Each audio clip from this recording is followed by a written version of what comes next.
Tu ne dois pas seulement croire dans ton cœur, mais tu dois parler.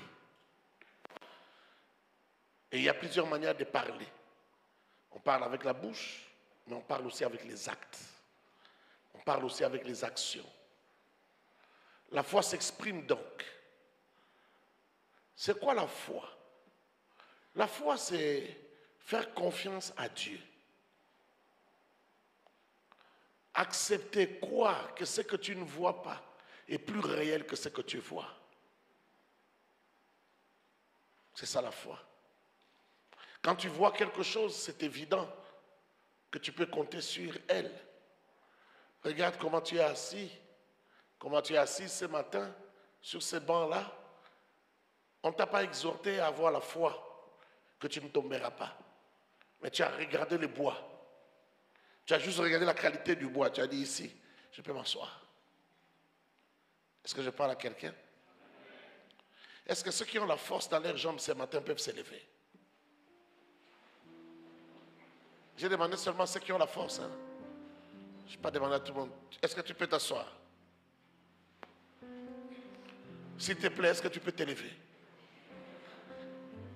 S'il te plaît, est-ce que tu peux t'asseoir? S'il te plaît, est-ce que tu peux t'élever? J'ai demandé à ceux qui ont la force dans les jambes.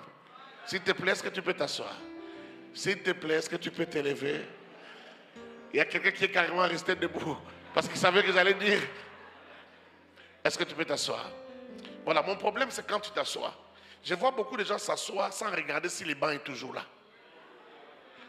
Il y a beaucoup de gens qui s'assoient sans regarder, sans vérifier la qualité du bois. Tu as confiance. C'est ça la foi. Mais seulement la foi, c'est pour des choses qu'on ne voit pas. Parce que là, c'est évident. Dieu est plus réel que les bancs sur lesquels tu es assis. Non, tu ne m'as pas compris. J'ai dit Dieu est plus réel que les bancs sur lesquels tu es assis. Dieu soutient mieux que les bancs, que la chaise sur laquelle tu es assis. Dieu garde mieux que la maison dans laquelle tu as dormi cette nuit. Dieu amène plus vite que la voiture dans laquelle tu as roulé ce matin. Oh mon Dieu. J'ai dit Dieu amène plus vite que l'avion que tu as pris pour venir au Maroc. Le jour que tu prenais ton avion, tu étais sûr, tu croyais que tu allais arriver. Et tu pouvais même appeler les gens au Maroc et dire j'arrive dans 7 heures, j'arrive dans 4 heures, j'arrive dans 5 heures, j'arrive dans 2 heures. Parce que tu sais que tu vas arriver. Dieu est plus sûr que tout ça.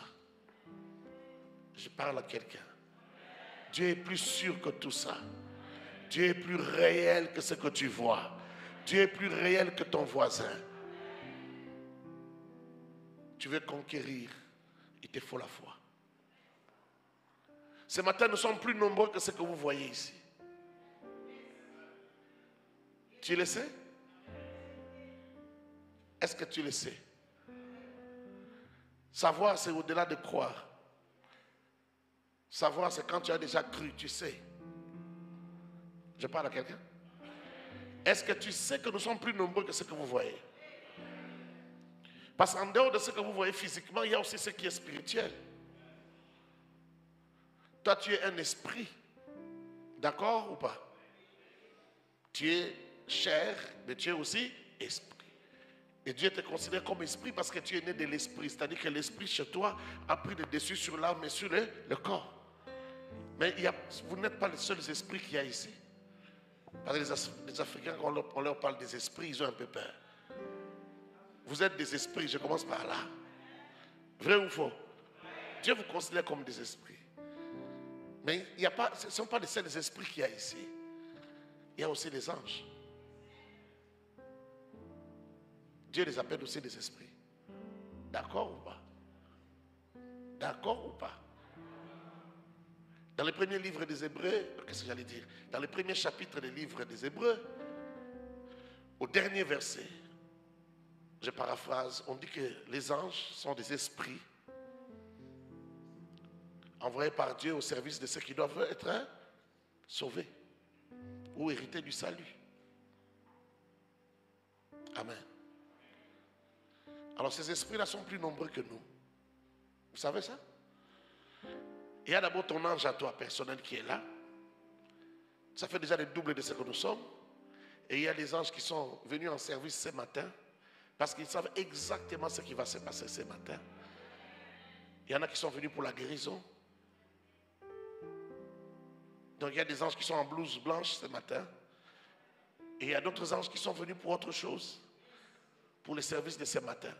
En dehors de ces anges-là, il y a aussi des anges qui accompagnent les serviteurs de Dieu, selon la mesure de la grâce qui lui a été faite. Donc je ne suis pas venu seul. Je suis venu avec une cohorte d'anges. Alors tu peux calculer, nous sommes à combien? Si tu ne crois qu'à ce que tu vois, tu n'as pas encore cru. Je répète. Si tu ne crois qu'en ce que tu vois, tu n'as pas encore cru. Et rien de si important ne peut arriver dans ta vie. Ta vie sera ordinaire. Moi, je ne crois pas aux appels ordinaires. Je crois que Dieu nous a appelés pour nous glorifier. Je crois que Dieu nous a appelés pour nous honorer. Tu ne peux pas marcher avec Dieu et être ordinaire. N'être que le fruit du système dans lequel tu es. N'être que le fruit et n'avoir que le résultat du système dans lequel tu es. Quand on te regarde, on dit vraiment, lui, il est au Maroc. Parce qu'il vit comme au Maroc. Non. Les fils du royaume, je ne parle du royaume de Dieu. Parce que ici, vous avez le royaume du Maroc aussi. Chez nous, quand on dit fils du royaume, tout le monde comprend. Mais ici, comme vous avez le royaume du Maroc, ça m'a fait bizarre quand je suis arrivé, quand on a dit, on t'accueille dans le royaume. Je dis, ah. Nous, on n'est pas habitués avec ça. Amen. Alors, je parle des fils du royaume des cieux. Quand tu es du royaume, tu ne dépends pas du système terrestre. Tu ne peux pas dépendre totalement. Ah non, c'est les gens de salaire qu'on paye au Maroc.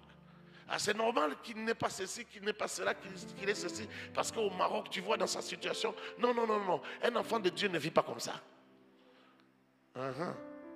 Quand tu ne dis pas bien amen, je comprends. Quand tu ne dis pas bien amen, je comprends. Je comprends que j'ai touché le point. Et je comprends que je suis à la frontière de ta foi. Ta foi doit aller plus loin que ça. Ton amen n'est pas bon. Ta foi doit aller plus loin que ça. Tu peux faire de très grandes choses. Tu peux vivre de très grandes choses. Tu peux faire ce que ton père n'a pas fait. Tu peux faire ce que ta mère n'a pas fait. Tu peux faire ce que ton grand-père n'a pas fait. Ce que personne de ta famille, de ton clan n'a fait. Ça peut commencer avec toi. L'histoire peut commencer avec toi. Je t'interdis d'échouer. Je t'interdis d'échouer. Est-ce qu'on peut lire la parole? Il y a quelqu'un qui dit, lis d'abord.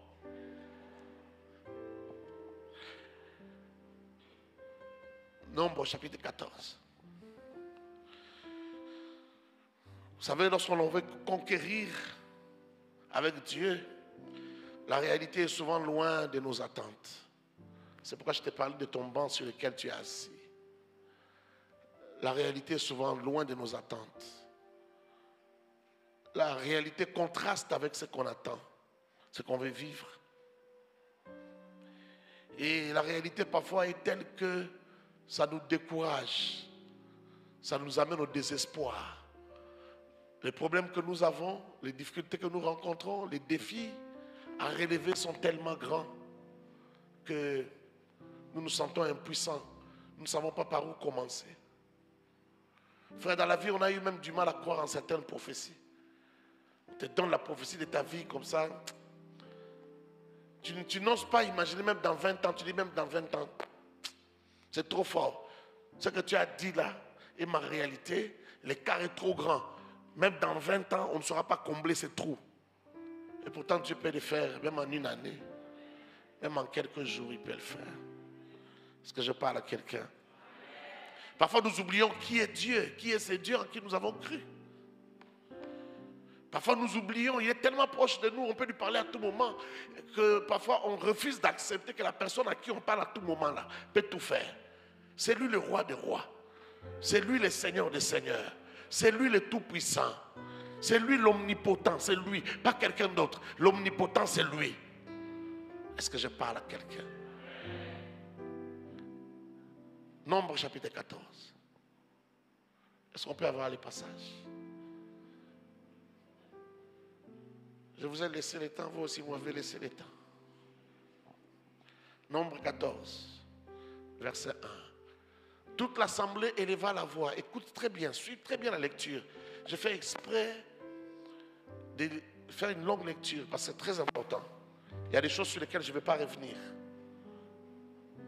Toute l'assemblée éleva la voix et poussa des cris. C'est le peuple d'Israël dans le désert. Après 40 ans de marche. Après qu'ils aient vu Dieu faire des miracles en Égypte. Après qu'ils aient vu Dieu leur donner la victoire devant l'armée de l'Égypte. La plus puissante armée du monde à cette époque-là.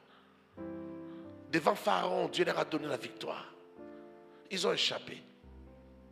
Après 40 ans où ils ont marché dans le désert, sans la nourriture, sans provision, sans des habits de provision. Mais ils n'ont pas manqué à manger. Il n'y avait pas de tailleurs dans le désert. Il n'y avait pas de marché pour acheter les habits. Mais ils se sont habillés. Ils ont grandi avec leurs sandales. L'enfant grandit avec ses sandales. Il grandit, son pied grandit, sa sandale aussi grandit. Ils portent des habits qui ne s'usent pas. Pendant 40 ans, ils ont vu ça. Ça, c'est la 40e année, ce qui s'est passé ici. Ils ont manqué de l'eau, ils ont pleuré devant Dieu. Il leur a donné de l'eau. De l'eau du rocher le plus dur. Il suffisait de frapper au rocher pour que l'eau leur soit accordée. Ils ont mangé du pain sans avoir planté du blé. Descendu du ciel. La manne est descendue du ciel, ils ont mangé. Après, ils ont pleuré encore, ils ont dit, nous voulons la viande. Nous sommes fatigués de manger la manne. Pourtant, la manne veut dire, qu'est-ce que c'est? C'est-à-dire, c'était tellement étonnant qu'ils ont crié, Manou. C'était tellement surprenant. Après, ils ont oublié. Ils ont dit, on ne veut plus de la manne seulement, on veut de la viande. Au point que Moïse s'est fâché, Moïse a dit, ah, ça c'est quel genre de peuple? Où est-ce que je vais trouver la viande pour vous donner? Vous êtes nombreux, vous êtes plus d'1 million. Où est-ce que, c'est quel genre d'élevage que je dois avoir dans ce désert pour que vous puissiez abattre les animaux et manger? Dieu lui a dit, Moïse, tu as oublié qui je suis? Donne-leur la viande. Il dit, oh, mais toi aussi, je vais leur donner la viande comment? Comment je vais faire? Il dit, y a-t-il quelque chose qui soit étonnant de la part de Dieu? Comme pour dire, je suis Dieu, Moïse. Tu as oublié? Même Moïse a oublié. Tous nous oublions qu'il est Dieu. Je parle à quelqu'un. Tous nous oublions qu'il est Dieu. C'est vrai. C'est normal peut-être. Nous ne sommes que des humains. Il sait de quoi nous sommes faits. Nous sommes faits de la poussière de la terre. Nous sommes tellement faibles comme de l'herbe. On oublie. Et voilà, ces gens, ils ont oublié. Toute l'assemblée éleva la voix et poussa des cris. Tu vas savoir pourquoi ils pleurent. Et le peuple pleura pendant la nuit. Chacun est sorti de sa tente. Il s'est mis devant sa tente en train de crier, de pleurer. D'autres assis par terre. Verset 2. Tous les enfants d'Israël murmurèrent contre Moïse et Aaron. Et toute l'assemblée leur dit, que sommes-nous? Que ne sommes-nous morts dans le pays d'Égypte? Ou que ne sommes-nous morts dans ce désert? Pourquoi nous ne sommes même pas morts dans ce désert ou dans le pays d'Égypte? Il y a des sépulcres là-bas. 3. Allons-y rapidement.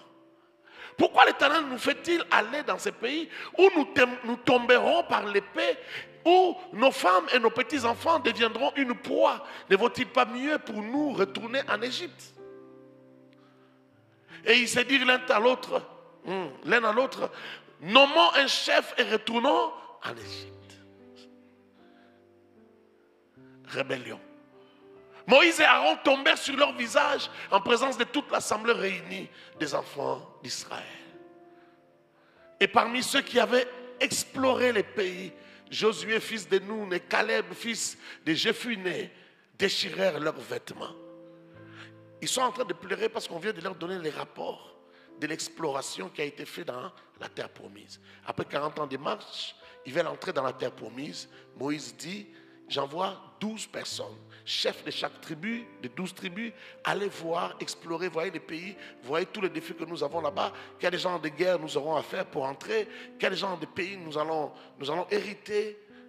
Ils sont revenus avec les rapports. Après avoir fait les rapports de ce qu'ils ont rencontrés, c'est là que les peuples pleurent comme ça. Ils ne pleurent pas seuls, ils pleurent avec les 10 autres envoyés. Sur les 12, 10 aussi sont en train de pleurer avec eux. Il n'y a que Josué et Caleb qui ont un point de vue différent. Avec Moïse qui reçoit les rapports. On peut y aller? Et parlèrent ainsi à toute l'assemblée. C'est Josué et Caleb qui parlent maintenant. Les pays que nous avons parcourus pour l'explorer est un pays très bon. Virgule, excellent. Si l'Éternel nous est favorable, il nous mènera dans ce pays. Oh, l'Éternel qu'on ne voit pas, s'il nous est favorable, s'il nous est favorable, il nous mènera dans ce pays. Et nous le donnera. C'est un pays où coule le lait et le miel. 9. Seulement ne soyez point rebelles contre l'Éternel et ne craignez point les gens de ces pays, car ils nous serviront de pâture. Ils n'ont plus d'ombrage pour les couvrir. L'Éternel est avec nous. Ne les craignez point. Ils étaient en train de pleurer parce qu'on leur a dit que ces gens-là sont des géants. On ne peut pas faire la guerre avec eux. À leurs yeux et à nos propres yeux, nous sommes comme des sauterelles. C'est-à-dire quand tu les regardes, tu vois, tu sens, tu vois qu'ils te regardent comme une sauterelle. Et toi aussi, quand tu te regardes devant lui ou devant eux, tu dis, je ne suis qu'une sauterelle. C'est pourquoi ils sont en train de pleurer. Mais les deux là, ils ont un autre avis. C'est vrai qu'ils sont grands, qu'ils sont puissants. C'est vrai que la ville est barricadée. Mais ils n'ont plus d'ombrage. Ils vont nous servir de pâturage. Quelle perspective, quelle vision des choses. Toute l'assemblée parlait de les lapider lorsque la gloire de l'Éternel apparut sur la tente d'assignation devant les enfants d'Israël. Pourquoi Dieu vient? Il y a une gloire qui apparaît devant la tente d'assignation. C'était la représentation de Dieu. Dieu vient parler parce qu'il restait peu qu'on lapide Moïse et Aaron pour les avoir sortis du pays d'Égypte, du pays de l'esclavage. Dieu a du mal, même quand il veut nous aider, il a du mal. Parce que lorsque nous manquons la foi, nous refusons, même quand Dieu veut nous sauver. Nous refusons l'aide de Dieu. Parce que nous pensons que c'est impossible. Et Dieu doit intervenir, sinon on va lapider Moïse et Aaron, Caleb et Josué. Il faut que Dieu intervienne. Parce qu'ils ont du mal à convaincre ce peuple. Juste les rapports les a mis KO. Pourtant, dans ces rapports-là, il n'y avait pas que des mauvaises choses, il y avait aussi des bonnes choses. Ces rapports-là disaient que les fruits là-bas étaient de très bonne qualité. Qu'une grappe de raisin, il fallait la porter à deux. Deux personnes devaient toucher la fourche pour porter une grappe. Tu comprends ce qu'on dit une grappe? C'est que tu vas acheter à Carrefour là, juste une grappe. Mais c'était tellement gros. Les fruits étaient tellement gros. Mais les 10 là n'ont pas vu les fruits combien ils étaient gros. Et ils n'ont vu que les fils d'Anak. Ils n'ont pas vu la promesse. Que ça ressemblait à la promesse que Dieu leur avait faite, les pays où coule le lait et le miel. Mais ils n'ont vu que les obstacles. Ce matin, je t'invite à enlever tes yeux sur les obstacles. Ce matin, je t'invite à enlever tes yeux sur tes problèmes. Je t'invite à enlever les yeux sur l'impossibilité et à regarder Dieu. Regarde combien Dieu est grand. Regarde combien Dieu est puissant. Regarde combien Dieu est capable de faire de grandes choses. Il est capable de faire de grandes choses. Et l'Éternel dit à Moïse, jusqu'à quand ce peuple me méprisera-t-il? Lorsque tu n'as pas la foi, Dieu trouve que tu le méprises. Lorsque tu n'as pas la foi, Dieu trouve que tu n'as pas de respect pour lui. Tu le rabaisses. Tu les méprises, tu les minimises. Jusqu'à quand? Jusqu'à quand ne croira-t-il pas en moi, malgré tous les prodiges que j'ai faits au milieu de lui? 12. Je les frapperai par la peste et je les détruirai. Mais je ferai de toi une nation plus grande et plus puissante que lui. Dieu est sur le point de détruire Israël parce qu'Israël manque la foi. Allons-y. Moïse dit à l'Éternel, les Égyptiens la prendront. Eux du milieu desquels tu as fait monter ces peuples par ta puissance. Les Égyptiens vont apprendre que tu as tué ces gens. Et ils le diront aux habitants de ce pays. Ils savaient que toi, l'Éternel, tu es au milieu de ce peuple. Que tu apparais visiblement, toi, l'Éternel. Que ta nuée se tient sur lui. Que tu marches devant lui le jour dans une colonne de nuée et la nuit dans une colonne de feu. Ils savent ça. Si tu fais mourir ce peuple comme un seul homme, les nations qui ont entendu parler de toi diront: l'Éternel n'avait pas le pouvoir de mener ce peuple dans le pays qu'il avait juré de lui donner. C'est pour cela qu'il l'a égorgé dans le désert. Moïse commence à exhorter Dieu. Moïse commence à exhorter Dieu. Hein? Il exhorte, il dit: calme-toi, papa. Tranquillise-toi. Regarde ce qui va se passer si tu fais ça. Il lui explique. Il lui explique. Maintenant que la puissance du Seigneur se montre dans sa grandeur, comme tu l'as déclaré en disant: l'Éternel est lent à la colère et riche en bonté. Il pardonne l'iniquité et la rébellion, mais il ne tient point le coupable pour innocent. Il punit l'iniquité des pères sur les enfants jusqu'à la 3e et la 4e génération. 19. Pardonne l'iniquité de ces peuples selon la grandeur de ta miséricorde, comme tu as pardonné à ces peuples depuis l'Égypte jusqu'ici.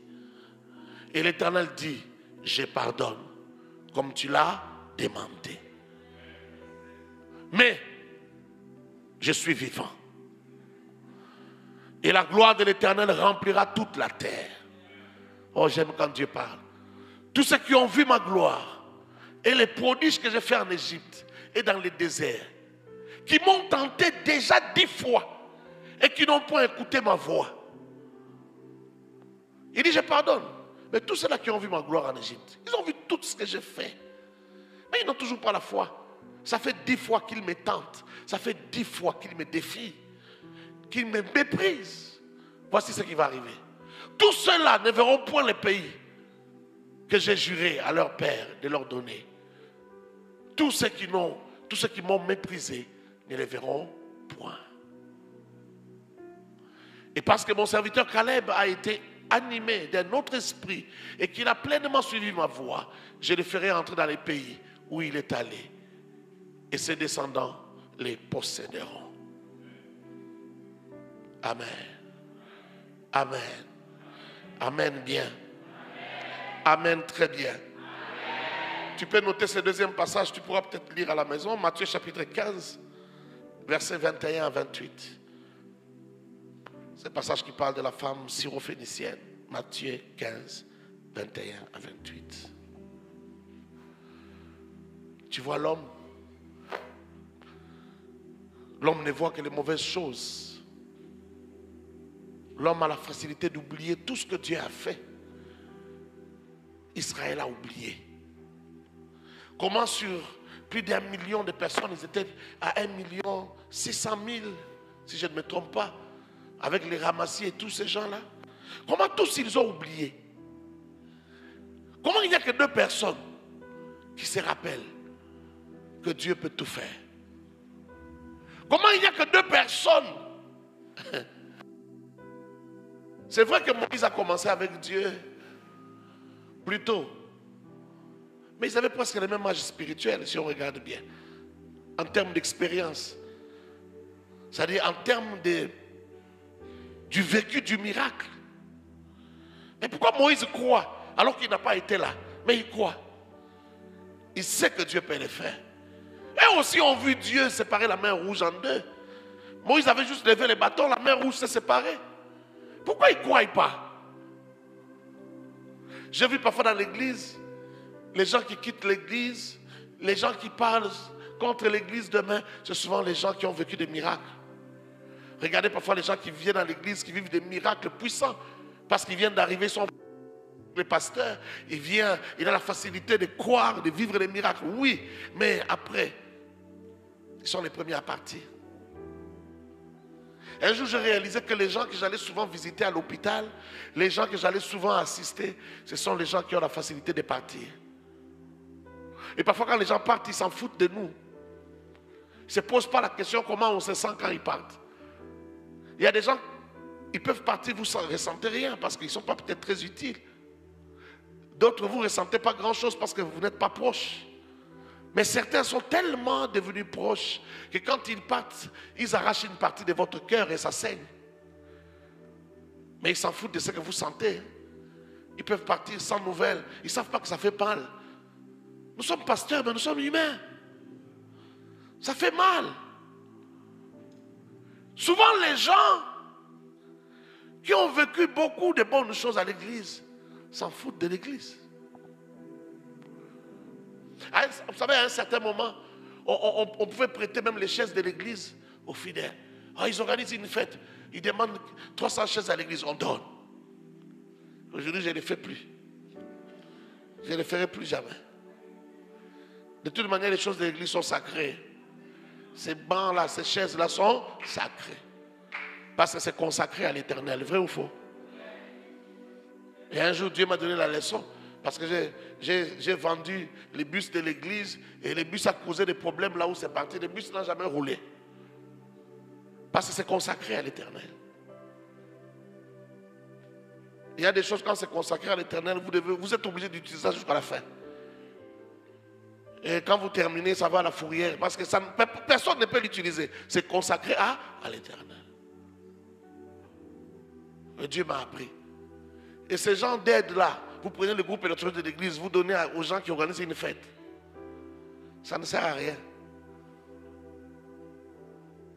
Que Dieu me pardonne, mais parfois j'allais visiter des fidèles avec des fouilles à l'hôpital. J'ai arrêté, frère. Ce sont ceux qu'on visite avec les fouilles là, qui quand ils veulent partir de l'église, il faut les entendre parler. J'ai compris pourquoi Dieu avait demandé aux sacrificateurs de garder 2000 coudées. J'ai des chocs ce matin.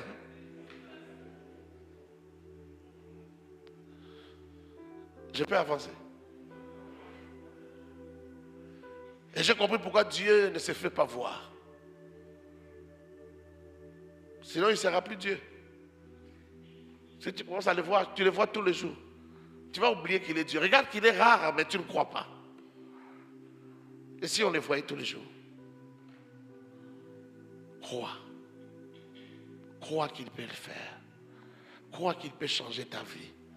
Crois qu'il peut changer la situation de ta famille. Crois qu'il peut changer l'histoire de ta famille. Crois que ton père incrédule peut se convertir. Crois que ta mère peut se convertir. Crois que tes frères peuvent venir au Seigneur. Crois que Dieu peut changer la situation de ta famille. Dieu est capable de tout. Il n'y a rien qui soit impossible à Dieu. Ce qui est impossible aux hommes n'est pas impossible à Dieu. Dieu peut te donner des enfants. Oh, j'ai entendu seulement 4 personnes dire Amen. J'ai dit, Dieu peut te donner des enfants. Dieu peut te donner un mari, même à 53 ans. Dieu peut te donner un mari. Un mariage à 54 ans, c'est possible. Un mariage à 56 ans, c'est possible.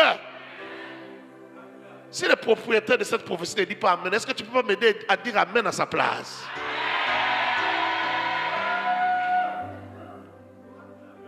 Dieu peut le faire. Dieu peut te donner un mari même si tu as 6 enfants. Dieu peut commencer une nouvelle histoire avec toi. Dieu peut te restaurer. Dieu peut restaurer ton intelligence. Dieu peut restaurer ta vie. Dieu peut enlever la malédiction de ta vie. Dieu peut enlever les sujets de moquerie des hommes. Dieu est devenu la risée des hommes. Dieu peut enlever ça, il peut effacer ça. Il peut changer ton histoire, il peut même changer ton visage.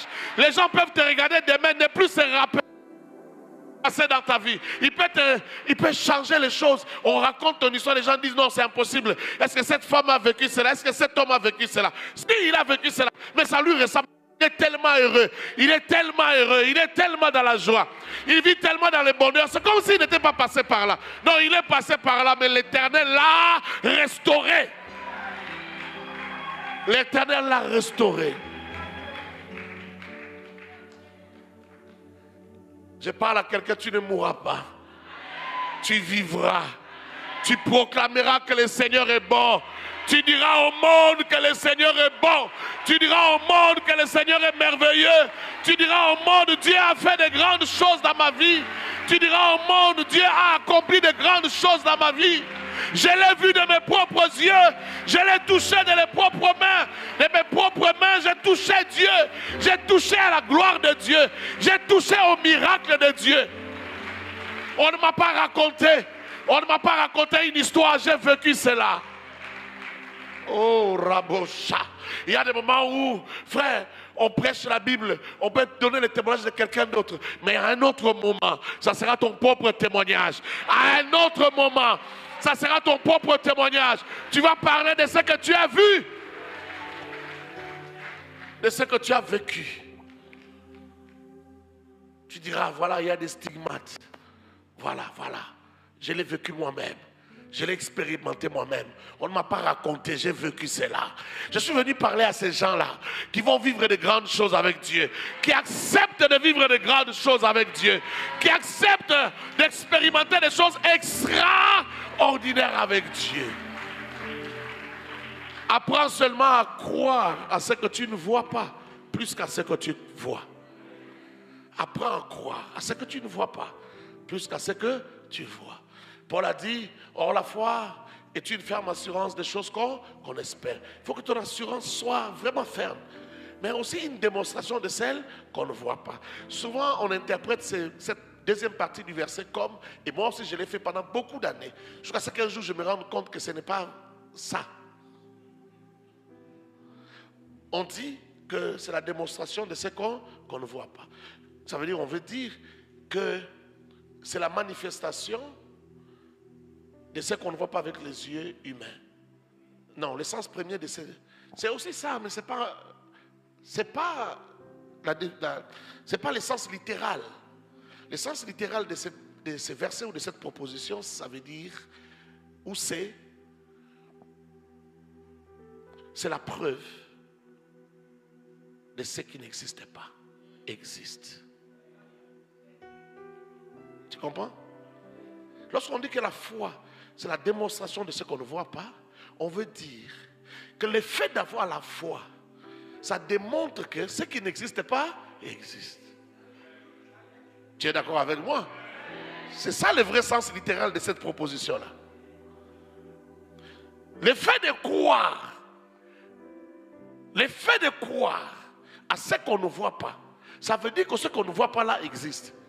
C'est ça que cette partie-là veut dire. Maintenant, en deuxième lieu, si tu crois en cela, tu peux aller dans l'autre sens. Ce que tout le monde donne à cette proposition, c'est que parce que tu as cru que ce qui n'existe pas existe, alors ce qui n'existe pas là va se manifester. Et j'aime ce que le même verset dans la version Tob dit. Dans la version Semeur et dans la version Tob, on dit que la foi, c'est... Est-ce qu'on peut nous donner ce verset-là? Pour que je me rappelle très bien.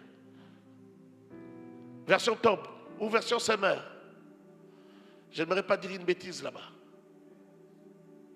Hébreux chapitre 11, verset 1. C'est là que je suis. On peut nous donner ça?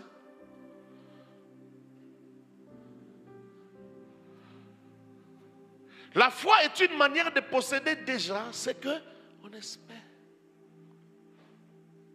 C'est-à-dire, lorsque tu crois, tu as déjà ce que tu espères avoir. C'est bizarre, hein? La différence est au niveau de la matérialisation, au niveau de la matière. C'est-à-dire, lorsque tu crois, tu as déjà. Pourquoi on a dit déjà? On dit déjà pour dire que c'est comme si tu n'as pas, mais tu l'as. C'est comme si tu n'as pas, mais tu l'as. C'est pourquoi on dit déjà. Il reste une seule chose, que ça devienne matériel. D'accord ou pas d'accord? Crois. Frère, viens. Comment tu l'appelles? David. Quand David sera vieux, avec des cheveux tout blancs, il ne va pas mourir maintenant. Quand le jour de sa mort sera venu, il va partir en paix. Mais la nouvelle va circuler. Oh, le vieux David est mort, le vieux David est mort. D'autres vont dire, le vieux David n'est plus. C'est la phrase que vous dites souvent, non? Il n'est. Mais quand on vient au deuil, on nous présente un cercueil, on voit le vieux David dedans. N'est-ce pas? Mais vous avez dit, il n'est plus. Pourquoi vous dites qu'il n'est plus? Parce que son esprit n'est plus là. Il est parti. Il y en a qui disent, le vieux David a disparu. Mais quand on vient, on voit son corps. Il a disparu comment? Parce que la vraie chose qui fait de David, David est parti. N'est-ce pas? Son corps est là. Mais le véritable David est parti. Maintenant, lorsque la Bible dit que lorsque vous avez la foi, vous possédez déjà ce que vous espérez, ça veut dire que vous avez la chose là qu'on ne voit pas. Le véritable David, vous l'avez, mais il manque le corps. La foi est extraordinaire. Entre le corps et l'esprit, qu'est-ce qui est plus important? Vous avez la chose qu'on ne voit pas. Chaque chose a son esprit. Dis à ton voisin, chaque chose a son esprit. Regarde quelqu'un d'autre, dis-lui, chaque chose a son esprit. Lorsque vous croyez, vous arrivez à l'étape de croire que la chose existe, vous avez déjà l'esprit de la chose. Il ne reste plus que le corps, l'enveloppe. C'est pourquoi la version anglaise dit que la foi, croire, c'est la substance de ce qu'on espère. C'est là, la version King James, c'est la substance de ce qu'on espère. Quand tu as la foi, tu as déjà l'essentiel. Dès que tu crois, tu as l'essentiel. Est-ce que quelqu'un croit ce matin? Est-ce que quelqu'un voit ce matin? Parce que, merci beaucoup, lorsqu'on croit, on voit. Est-ce que quelqu'un voit ce matin? Est-ce que tu vois ce mariage-là? Est-ce que tu vois cet homme-là? Comment il est beau? Tu le vois? Voir, ce n'est pas le mari de nuit, ça ne fait rien voir. Est-ce que tu vois? Est-ce que tu vois? Je parle à quelqu'un, est-ce que tu vois ce travail-là? Est-ce que tu vois ce job-là? Est-ce que tu vois? Est-ce que tu vois ce que Dieu voit? Est-ce que tu peux voir ce matin? La foi, c'est aussi voir. Est-ce que tu vois? Laisse-moi terminer par l'histoire de cette femme syrophénicienne. Elle se présente devant Jésus, ou derrière Jésus. Elle se met à crier. Et pourtant, il fait comme Bartimée, il l'appelle fils de David. Jésus ne résistait pas quand on l'appelait fils de David. Il se sentait tellement touché. Mais comment cette femme sait que je suis fils de David? Comment Bartimée sait que je suis fils de David? C'est-à-dire, on donne son identité, on le reconnaît. Et c'est aussi une manière même de définir sa mission. Alors il appelle fils de David. Jésus ne bouge pas, ne regarde pas, ne dit rien. Il continue à marcher. Elle fait tellement du bruit, au point que ses disciples vont dire à Jésus, ah, maître, renvoie cette femme. Elle nous fait tellement du bruit, elle nous dérange. Mais est-ce que les disciples sont loin de Jésus? Ils sont avec Jésus. Pourquoi Jésus supporte les bruits de cette femme? Même s'il ne veut pas donner la guérison à sa fille. Mais Jésus supporte. Les disciples qui ne vont rien faire pour cette femme, c'est eux qui se fatiguent. Vous avez déjà remarqué ça? En lisant ce texte, j'ai remarqué, j'ai dit, ah, les humains.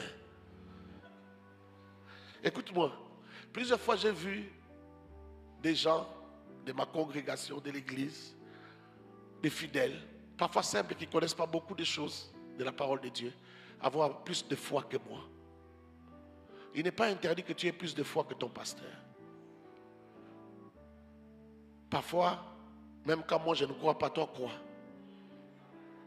Ne rate pas l'occasion de vivre ton miracle parce que moi je suis dans une crise de foi. Je peux fermer.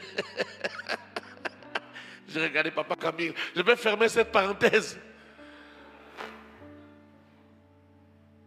J'ai vu des gens m'amener le cadavre de l'enfant. Il dit, papa, que Dieu soit loué comme je t'ai trouvé.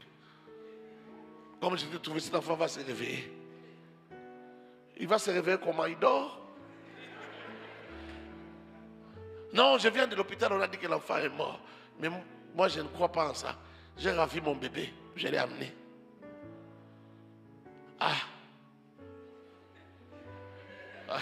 Au fond de moi, j'ai dit, bon, je n'ai pas la foi nécessaire, mais on va se servir un peu de sa foi. On va utiliser un peu la foi de la maman. Mais comme maman même, on n'a pas trouvé la foi, j'ai pris 20 minutes, je me fatigue. Peut-être qu'il fallait aller à 1 heure. Et quand tu remets le bébé, la maman tombe.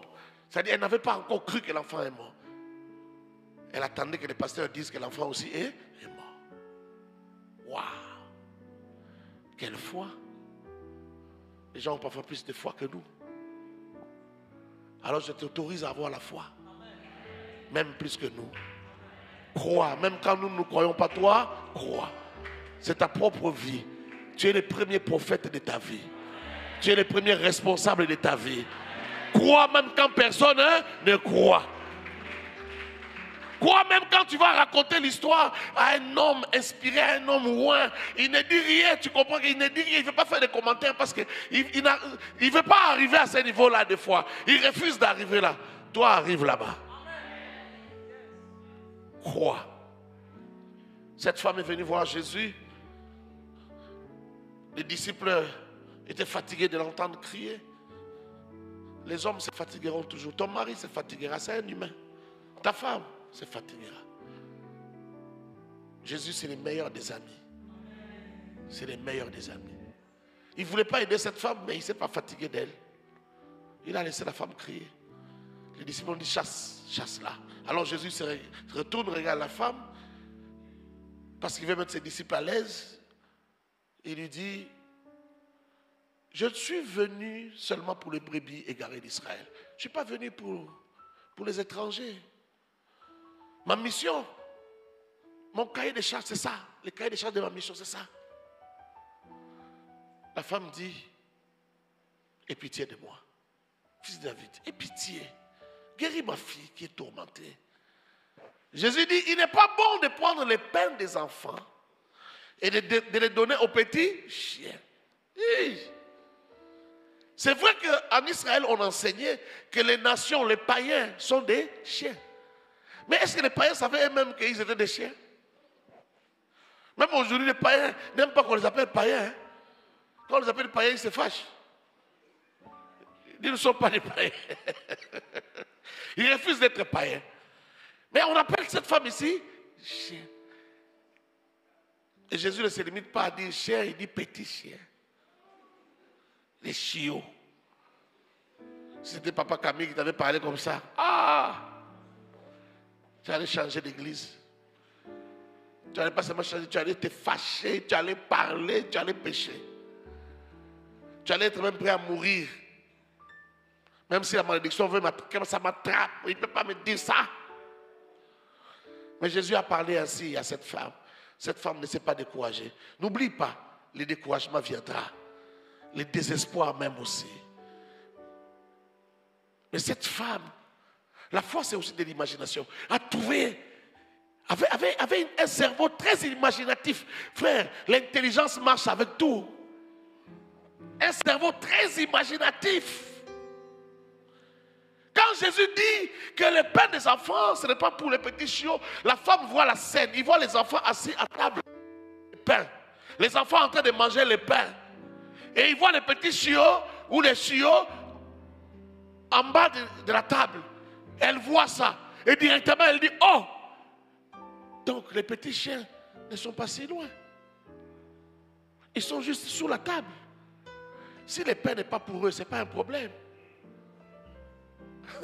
Mais les miettes qui tombent de la table, les petits chiens peuvent manger ça. Alors il dit, Jésus, tu m'as aidé. Tu penses me chasser, mais tu m'as aidé. Moi, je ne te demande pas beaucoup. Moi, je ne te demande pas le gros pain. Mais moi, je te demande les miettes. Donne-moi les miettes. C'est mon droit. Oh, Jésus regarde, Jésus dit, ce n'est pas possible. Est-ce qu'il y a une foi comme ça en Israël? Il y a une telle femme en Israël? Parce que dans ce que cette femme dit, elle veut aussi dire que tu es tellement puissant, tu es tellement grand, tu es tellement omnipotent que je n'ai pas besoin de toute cette puissance-là. La guérison de ma fille, que les médecins n'ont pas pu apporter, que les marabouts n'ont pas pu apporter. Mais cette guérison devant toi, devant les pains, n'est que les miettes. Ce n'est que les miettes. Ce n'est que les miettes. Et les miettes suffiront. Oh, Rababosha. Ce n'est que les miettes et les miettes suffiront. Quelle foi extraordinaire. Les miettes suffiront. C'est pourquoi Jésus a dit, si vous avez une foi juste comme un petit grain de sénévé, vous direz à cette montagne, quitte ici, jette-toi là-bas. La foi ne demande pas beaucoup, même un peu, ça marche. Dis à ton voisin, même un peu, ça marche. Dis à ton voisin, même un peu, ça marche. Quelle femme! On ne lui avait pas lu la Torah. Il n'était pas juif. Elle n'était pas juive, cette femme. Mais juste l'illustration de Jésus, ce que Jésus a dit sur les chiens, elle a bondi sur l'occasion. Sa foi a fonctionné dans son cerveau. Dans son cerveau, elle a vu des enfants à table. Non, je n'ai pas besoin de gros pain. Les miettes qui tombent de la table suffisent pour la guérison de mon enfant. Waouh! Jésus a dit que ta foi est grande aux femmes. Ta foi t'a sauvé. Ta foi est grande. Ta foi est grande. Ta fille sera guérie. Ta fille est guérie. Parce que ta foi est grande. Jésus a réalisé que même ses disciples ne croyaient pas en lui jusqu'à ce niveau-là. Jusqu'à quel niveau tu crois en Dieu? Jusqu'à quel niveau tu crois que Dieu peut faire? Tu pleures comme un païen. Quand tout le monde pleure, toi aussi tu pleures. Les gens qui sont dans ta situation pleurent, toi aussi tu pleures. Et quand vous avez un deuil en famille, j'ai déjà dit aux fidèles de l'AENA, si je viens à ton deuil, je te trouve en train de rouler par terre, en train de crier, on est fini, on est foutu, on est humilié, papa est parti, qui fera ceci, qui fera encore ceci, qui paiera les études. Si tu te vois faire ça, je rentre. Je ne vais pas rester à ton deuil. Tu es un païen. Comment, tu n'es pas d'accord avec moi? Mais tu es un païen. Tu es un païen. Quand Dieu prenait ton père là, il ne savait pas que tu étais dans cette famille. Dieu ne sait pas que tu es son enfant. Toi tu comptes sur les humains, sur la chair. Tu t'appuies sur la chair plus qu'on s'appuie sur Dieu. Tu n'es pas différent d'un païen. Comment tu peux dire on est foutu? Moi, quand mon père est mort, j'ai fermé les yeux, j'ai levé mes mains. J'ai dit, maintenant on saura ce que tu as comme plan. On saura ce que tu veux faire. Je te recommande la suite. Et dès que j'ai prié ainsi, ma douleur s'est arrêtée. J'étais encore à l'hôpital. Parce que je l'avais accompagné à l'hôpital. Ma douleur s'est arrêtée. J'étais en sanglots, ça s'est arrêté. Et on a commencé à organiser les choses. J'ai pleuré 6 mois après. Et je parle à quelqu'un. Si tu roules par terre, tu dis, Dieu, tu nous as abandonnés. Tu nous as trahis. Alors moi aussi, je rentre. Dieu est capable de tout. Jusqu'à quel point tu crois en lui? Jusqu'à quel point tu lui fais confiance? Je connais une autre femme. Je voulais m'arrêter là, mais j'ajoute un peu. Cette femme-là, elle était juive. C'est la femme qui perdait le sang. Ça faisait 12 ans qu'elle perdait son sang. Apparemment, elle venait d'une famille nantie, elle avait beaucoup de moyens. Parce que la Bible dit qu'elle a perdu ses biens, son argent. Elle avait beaucoup de biens, elle a perdu beaucoup de biens avec des médecins. C'est quand elle a presque tout perdu qu'elle rencontre Jésus sur son chemin. Elle apprend que Jésus passe. Elle sort de chez elle. Elle dit, je vais suivre Jésus. Et je crois qu'elle avait une tenue comme en Israël à l'époque, une tenue qui montrait qu'elle était dans une période d'impureté. Parce que celui qui touchait une femme impure devenait impur. Quand elle s'asseyait quelque part, la chaise devenait impure. On ne peut pas s'asseoir là-bas. Et quand tu deviens impur, tu dois faire 1 semaine. Tu te caches, tu es en confinement. Pour que tu redeviennes pur. Sinon, tu vas aussi rendre les autres impurs. Donc cette femme était censée être en confinement, mais cette femme sort du confinement. Elle dit, je vais toucher Jésus. Je parle à quelqu'un. Elle dit, je vais toucher Jésus. Alors elle s'arrange aussi d'être dans une tenue pour que les gens ne la touchent pas. Mais cette tenue-là va aider. Parce qu'elle va se rapprocher de Jésus, certaines personnes vont l'éviter. Et en l'évitant, elle aura l'accès. Je parle à quelqu'un. Elle pourra avoir l'accès. La foi stratégique. Hein? Maintenant qu'elle a l'accès, elle peut toucher. Même pas derrière. Mais elle sait, dans son fort intérieur, elle sait que si je touche Jésus, je ne vais pas le rendre impur. C'est lui qui va me rendre pur. Est-ce que je parle à quelqu'un? Jésus, c'est pas, il a la forme humaine. C'est un jeune garçon de 32 ans, 33 ans. Mais lui, elle ne voit pas un jeune garçon de 32, 33. Elle voit son Dieu. Quand on lit ça, c'est comme si c'est facile. Hein? Quand on lit, c'est comme si c'est facile. Si c'était facile, tu le ferais facilement. Mais ce n'est pas facile. Un humain que tu vois comme ça croit que c'est Dieu. Nous, on est né il n'y a pas longtemps ici, on nous a dit qu'il est Dieu. On croit facilement parce qu'on ne le voit pas. Mais quand tu vois un humain comme ça avec des yeux, il cligne l'air, il mange des foufous. Quand on le chicote, il pleure. Ah! Tu vas croire. Tu crois jusqu'à quel niveau? Cette femme croit. Elle n'a jamais vu Jésus en face. C'est la première fois que Jésus passe sur son chemin. Mais elle dit, je ne vais pas rater cette occasion. Parce que ça fait 12 ans qu'elle souffre, elle n'a pas rencontré Jésus. Jésus n'a commencé le ministère que ça fait 2 ou 3 ans. Et voilà qu'ils se rencontrent. Elle passe derrière, elle touche. Non, lui, je ne vais pas les rendre impurs. Les hommes qui sont là, je peux les rendre impurs. Mais lui, il va me rendre pur. Il touche Jésus.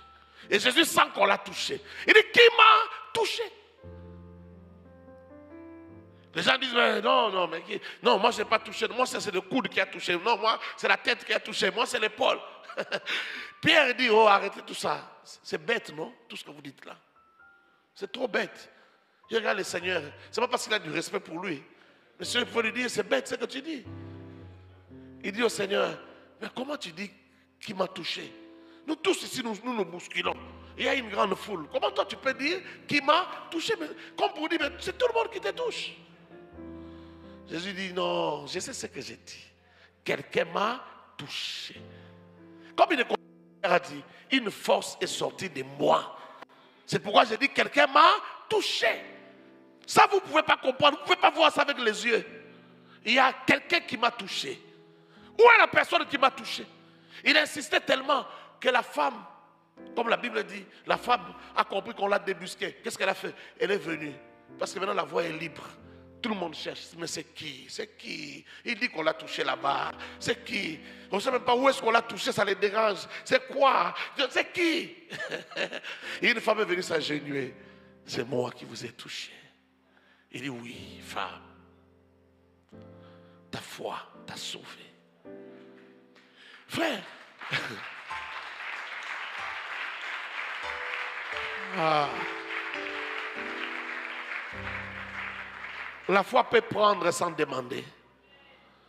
Je répète, la foi peut prendre sans demander. La foi peut arracher sans permission. Est-ce que tu comprends ce que je veux dire? Il y a des moments où on n'a pas besoin de la réponse de Dieu. Je ne sais pas si tu as compris. Il y a des moments où on n'a même pas besoin de la prophétie. Il y a parfois certaines douleurs dans la vie, certains problèmes dans la vie. On n'a pas de temps à perdre. On n'a pas besoin de demander encore qu'est-ce que Dieu a dit. Pas besoin de demander, Seigneur, est-ce que tu peux me faire grâce? Seigneur, est-ce que... Non. Il y a des moments où par ta foi, prends. Prends seulement. C'est ce que cette femme a fait. Elle était juste derrière Jésus, elle pouvait crier derrière sa tête. Seigneur, aie pitié de moi, fils de David. Mais elle n'a pas fait ça. Elle a pris. Elle a pris. Prends. Je parle à quelqu'un ce matin? Prends. Et on parlera de ton Dieu. La Bible dit que sa renommée s'est accrue par l'accomplissement de ses promesses. Quand Dieu fera des choses dans ta vie, sa renommée va s'accroître dans ta famille. On parlera de Jésus à cause de ce qu'il aura fait dans ta vie. Il y a des païens qui se convertiront à cause de ce que Dieu a fait dans ta vie. Il y a des membres de ta famille qui se convertiront à cause de ce que Jésus a fait dans ta vie. Laisse Jésus faire des choses dans ta vie. Et pour le laisser faire, il faut croire. Crois qu'il peut le faire. Prie parce que tu crois. Jeûne parce que tu crois. Cherche-le parce que tu crois. Tu sais qu'au bout de cet exercice, quelque chose va se passer. Crois. Fais tomber la sorcellerie de ta famille là. Tu as la mission de faire tomber la sorcellerie de cette famille. Tu as la mission de faire tomber l'incrédulité de ta famille. Est-ce que je parle à quelqu'un? Il y a des gens qui n'arrivent pas à croire en eux-mêmes. J'ai dit c'est toi. C'est à toi que je parle. Tu as la mission de faire tomber la sorcellerie là. Ton amène ne me convainc pas. Les Africains, vous avez tellement peur de la sorcellerie. Vous voyez combien il y a d'amènes là? Ils ne veulent pas accepter que c'est eux. Même leurs amènes sont timides. Vous savez, un jour j'étais en province, à l'intérieur du pays, au Kasaï, et je faisais une croisade. C'était en 2007. Et le dernier jour, j'ai parlé, j'ai dit quelque chose contre la sorcellerie, un peu comme ce que je viens de dire là. Et j'ai vu que les gens étaient calmes. Et c'était pour moi la première fois que j'arrive au Kasaï. Les gens étaient calmes. Je regardais les vieux pasteurs qui étaient devant, à qui on avait donné les premières chaises là. Ils étaient calmes. Alors j'ai répété encore pour voir leur visage s'ils allaient dire, s'ils allaient m'encourager. Ils étaient calmes. J'ai regardé dans leurs yeux, j'ai compris que leur regard voulait dire, petit, tu es encore petit. Tu es encore petit. Est-ce que tu sais de quoi tu parles? Faut pas réveiller les chats qui dorment ou les lions qui dorment. Tu peux faire tes histoires. Tu peux parler de tes histoires jusqu'à la fin et puis tu pars. Faire tes guérisons et puis tu pars. Est-ce que tu es obligé de parler de ça? Est-ce que tu es obligé de provoquer les gens? Alors quand j'ai vu ça dans leur regard, j'ai dit je vais rester là, je vais insister. Je vais parler de la sorcellerie. Et je l'ai regardé, j'ai dit la sorcellerie n'est rien. La sorcellerie n'est pas puissante devant Jésus. Vous prêchez Jésus, mais vous ne connaissez pas Jésus. Jésus est puissant. Il est le tout-puissant. Et je leur ai dit, cette nuit, s'il y a des sorciers qui sont forts, voilà le nom de mon hôtel, je suis dans la chambre telle. Et je vous attends. Tous les sorciers de Mbujimayi, je vous attends. Je vais vous voir dans ma chambre aujourd'hui. Si vous êtes forts, venez. Et papa là était là en train de me regarder. Certains avaient baissé leurs lunettes. Il se cherche des problèmes lui-même. Bon, nous, on ne va pas entrer dans cette affaire. C'est ce qu'ils se disaient certainement dans leur cœur. J'ai dit, vous allez voir que demain, je serai là. Malheureusement, demain, on n'a pas encore, on n'aura plus de croisade, mais je serai là. Vous allez apprendre que je suis rentré tranquillement à Kinshasa. Je n'aurai même pas une fièvre. Ils étaient là en train de me regarder. Ils n'avaient aucun avis. J'ai dit, c'est toi qui vas terminer la sorcellerie de cette famille-là. Tu feras échouer la sorcellerie de cette famille. Je te regarde, hein, je vérifie. Tu feras échouer la sorcellerie de cette famille. Dans ta famille, on saura que Jésus est Dieu. Dans ta famille, on saura que Jésus est Seigneur. Dans ta famille, on saura que Jésus est le Tout-Puissant. Dans ta famille, on saura que Jésus guérit les malades. Dans ta famille, on saura que Jésus transforme la vie d'un homme, d'une femme. Dans ta famille, on saura que Jésus est Seigneur. Il est le même hier, aujourd'hui et éternellement. Dans ta famille, on saura que ce que le gouvernement ne peut pas faire pour toi, Jésus peut le faire pour toi. Dans ta famille, on saura que Jésus peut ramasser dans la boue, il peut ramasser dans la poussière l'indigent, il peut l'élever et le faire asseoir avec les grands de son peuple.